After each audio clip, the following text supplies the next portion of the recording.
NBA 2K19 tutorial number 6. Today I'm gonna teach you guys how to do Euros, Cradles, Floater, and reverse layups, and there will also be detailed control breakdowns of each. I will also be showing you the best setting to use to increase your layup efficiency and success, and there will also be detailed film review on learning best layups for you to trigger depending on the specific situation you might be in. So as you guys have experienced, defense is insane this year, and that is why layup skills are a must. Because you gotta be able to finish when the opportunity presents itself, especially when you get little guy penetrations from your point guards or even your undersized 2 guards.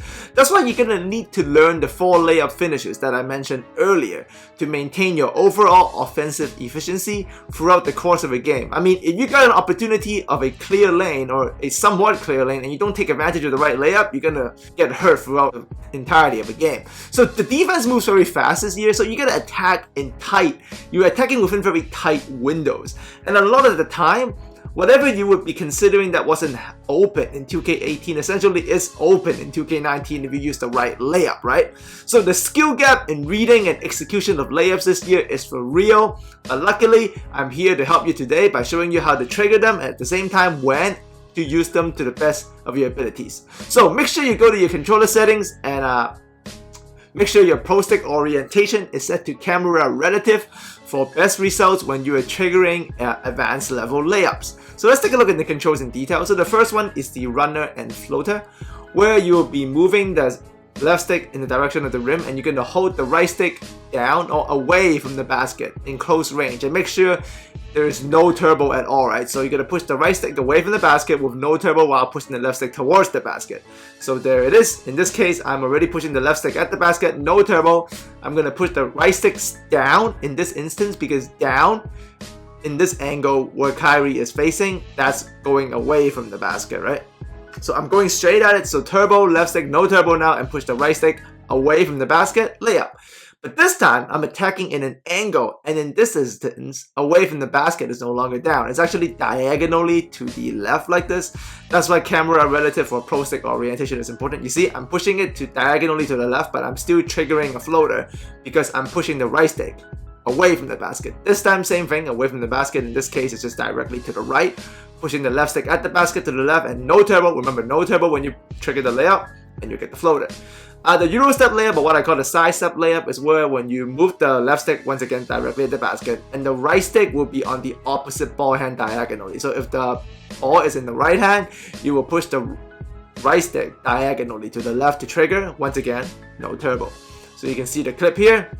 I'm driving with turbo, let go of turbo. The ball is in the right hand in this instance, so I'm going to push the right stick diagonally to the left like so, and that will trigger a side step or Euro layup, depending on what animations you got. Same thing here again, push it to the left diagonally, and once again it depends on the angle, right? So it's whatever angle you are at that is diagonal to the opposite hand. So right hand, left diagonal, left hand, right diagonal. The cradle layup is where when you push the left stick at the basket, no turbo, and you move and hold the right stick to the same side hand. So if the ball is on the right hand, you're going to push it to the right. So you can see me do it here. I'm driving forward. Once again, no more turbo now. The ball's on the right hand, so I'm going to push the right stick to the right. Left stick towards the basket, no more turbo, and you can see Kyrie will finish with a cradle layup, finishing on the right side. Same side as where the dribble was, right? Which is to the right. So you can see me trigger it again. I'm going straight at the basket, so camera relative don't matter here. So opposite, same side hands. But if you're attacking the side, it will be right hand, push the stick to the right hand side, left stick, left hand, put left hand side. And for reverse layups, the 2K controls are actually wrong, so don't follow them there. What you want to do is you want to push the right stick at the baseline. And because if you're playing in a 2K camera angle, the baseline is always a straight up, especially if you attack from the sides, because you can only trigger a reverse layup when you attack from the side. So to trigger a reverse layup, it will always be pushing the right stick up because it's right at the baseline. And as you can see this year, there's a layup meter, so make sure you work on greening your layups, because if you green them, the percentage is much higher, and it's not too hard to green them. It's much easier to green a layup than a jumper. It still takes some, timing, but it's there. So with the 4 layup style settled and broken down, let's take a look at when we want to choose the right layup, because choosing the right layup in 2K would decide between either a miss or you're getting 2 points. Like in this instance, you don't look open here, but you are for the correct layup trigger. And in this case, in this exact scenario where my Kyrie is and where the hedge defender is, the correct layup trigger to do is a floater. So I'm going to push the right stick away from the basket diagonally because of the angle I'm in, camera relative, and I float a floater. And look at the coverage. It's an open shot. I got an open shot in that tight angle because I chose the correct layup, right? So same thing here again. I'm running a pick and roll. You're mostly going to get pick and rolls and get these kind of layups. So make sure you run a pick and roll on the side. There's no space to reverse or sidestep to the left here. So what I decided to do is finish strong with the cradle, where I push the right stick because the ball is a right hand diagonally to the right this time, so I don't trigger a reverse. And I ended up doing a cradle layup to the right, which was the right choice. And once again, if you look at the coverage, it's open even though it's tight. And here I'm doing a opposite hand sidestep layup. So I'm running the pick and roll again on the side. That's what you gotta do to trigger good layup space. And here I did perfect reading and execution, which is a rarity. But when you do it perfectly correct, you'll get what I do here. I sidestep the defender and I greened it. And it was only lightly contested. So what I did here was I was reading the help defenders coming in, which is brown. And I decided to sidestep to the left to get by him, using his momentum against him. So I pushed the right stick diagonally to the left, as you can see I'm doing here, because the ball started off in the right hand. And that allowed me to trigger this Euro sidestep layup. And because I sidestepped, Brown was going too fast, I go right by him. And I was able to split the defense in tight window, but I got an open looking shot. The same thing here again, I'm reading the help defender, in this case the hedge defender, which is Horford. I decided to step around him by pushing the right stick diagonally to the right because the ball was in the left hand. And you can see he was trying to throw a charge, but I sidestepped right past him. Super tight space, but that's an open shot right there.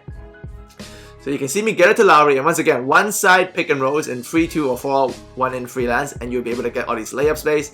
Here, what would you do? I decided to, you can't sidestep, you can't cradle, so I went with the reverse by pushing the right stick directly at the baseline. Success. So I'm reading essentially the help defender, because if the screener screens, you know, the on-ball defender, I just have to read the help defender to see the perfect layup. And in this instance, with this spacing, the perfect layup to trigger is reverse. Alright, so you need to learn to read the situation, because if you don't read the situation correctly and just spam layups, you're either gonna miss or worse, you're gonna get stuffed. So I'm running these side pick and rolls. The screens are working, but I'm reading it wrong because I'm just like here, I should be either doing a cradle or like a step back. But I did because reverses aren't OP anymore, unlike 2K18. I just tried to force a reverse without understanding that. And I got, like I said, stuffed, heavily contest very early, terrible situations.